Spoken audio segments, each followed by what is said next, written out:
Kolluru వెలుమలలో best flat కోసం చూస్తున్నారా? రాధే స్కైని ఎంచుకోండి.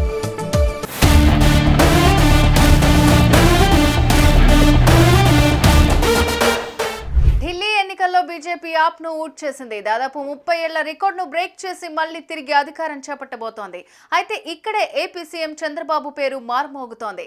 ఢిల్లీ ఎన్నికలకు చంద్రబాబు ప్రచారం చేశారు.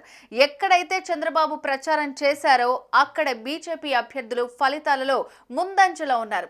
కొంతమంది ఇప్పటికే గెలిచారు. దీంతో ఢిల్లీ ఫలితాలలో చంద్రబాబు హవా కొనసాగుతోందని అక్కడి మీడియా కోడై కూస్తోంది.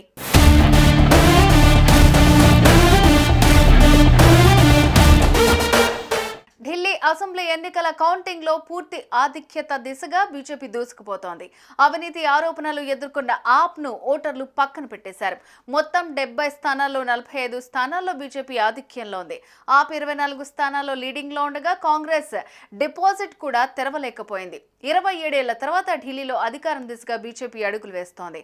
అయితే ఇటీవల జరిగిన మహారాష్ట్ర ఎన్నికలకు డిప్యూటీ సీఎం పవన్ కళ్యాణ్ ప్రచారం సాగించి బీజేపీకి అక్కడ బూస్ట్ ఇస్తే తాజాగా దేశ రాజధాని ఢిల్లీలో చంద్రబాబు కూడా బీజేపీకి బూస్ట్ ఇచ్చారని ఆయా పార్టీల క్యాడర్ ప్రచారం సాగిస్తోంది.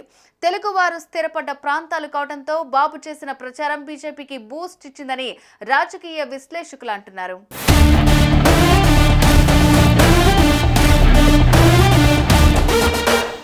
ఎన్డీఏ భాగస్వామిగా ఏపీ ముఖ్యమంత్రి చంద్రబాబు కూడా ఢిల్లీ ఎన్నికల్లో ప్రచారం నిర్వహించారు. బీజేపీ తరపున ప్రచారం నిర్వహించిన చంద్రబాబు ఆమ్ ఆద్మీ పార్టీ పైన, కేజ్రీవాల్ పైన విమర్శలతో విరుచుకుపడ్డారు. బీజేపీ అధికారంలోకి వస్తేనే ఢిల్లీ బాగుపడుతుందని చెప్పారు. మరోవైపు చంద్రబాబు ప్రచారం నిర్వహించిన అన్ని నియోజకవర్గాల్లో బీజేపీ ముందంజలో ఉంది. ఆయన ప్రచారం నిర్వహించిన షాదారా, విశ్వాస్ నగర్, సంగం విహార్, సహద్రా నియోజకవర్గాల్లో బీజేపీ లీడింగ్ లో ఉంది. చంద్రబాబు ప్రచారం నిర్వహించిన ప్రాంతాల్లో పాజిటివ్ ట్రెండ్ కనిపిస్తోందని అక్కడి నేతలు సంతోషం వ్యక్తం చేస్తున్నారు.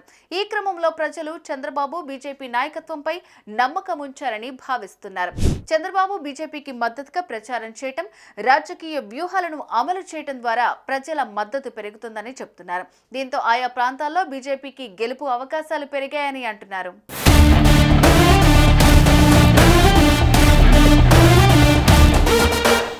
మరోవైపు ఇటీవల మహారాష్ట్ర ఎన్నికల్లో బీజేపీ సత్తా చాటిన విషయం తెలిసిందే. అక్కడి ఎన్నికల ప్రచారంలో డిప్యూటీ సీఎం పవన్ కళ్యాణ్ పాల్గొన్నారు.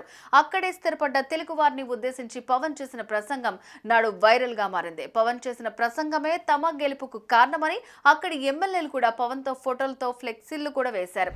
అలా మహారాష్ట్ర ఎన్నికల్లో పవన్ సత్తా చాటితే ఢిల్లీ ఎన్నికల్లో సీఎం చంద్రబాబు హవా సాగిందని ప్రచారం ఊపందుకుంది. సుమన్ టీవీలో మీ పర్సనల్ అండ్ బిజినెస్ ప్రమోషన్స్ కోసం కింది నెంబర్కి కాంటాక్ట్ చేయండి.